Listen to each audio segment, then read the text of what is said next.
ကျေးဇူးပဲနော်အမေပါလို့ ဘာနိုင်လဲမသိနန်လိုက်တာ ကြံစမ်း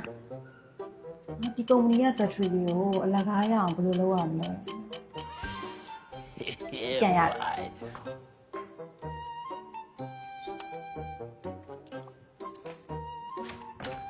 မင်္ဂလာပါမ ဟုတ်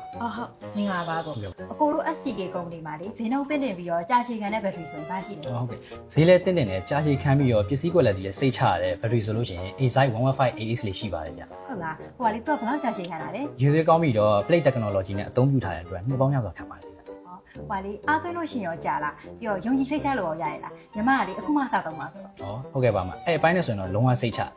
inverter နဲ့တွဲသုံးမယ်ဆိုလို့ရှိရင်အားသွင်းမြန်ပြီးပူလဲသုံးလို့ကောင်းတယ်ဗျ A-Side ကလေ battery ဘိုင်းနဲ့ပတ်သက်ပြီးတော့နှစ်ပေါင်းများစွာရက်တည်နေတဲ့ brand တစ်ခုဖြစ်လို့အရေးသွေးပေါင်းလုံးဝယုံကြည်စိတ်ချလို့ရတယ်ဗျ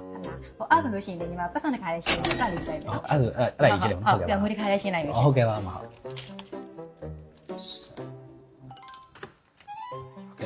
ဟာကျွန်တော်ဘောင်ချတော့ဖြတ်ပေးလိုက်တယ်မှာပစ္စည်းရောညနေပိုင်းကျကားနဲ့ပို့ပေးလိုက်ပါမယ် ဟုတ်ကဲ့ဟုတ်ကျေးဇူး ဟုတ်ကဲ့ပါဟောအမခဏနေဦး သွားပြီငါ AI နဲ့လောက်ထားတဲ့ KB စစ်တွေကတူကြီးမသိသွားတာ အမဖုန်းလေးကြံခဲ့လို့ ဟုတ်ကျေးဇူးပဲနော်နေပါ ဘာနိုင်လဲမသိနန်လိုက်တာ ဟုတ်ပါတော့ဘယ်ပုံနိုင်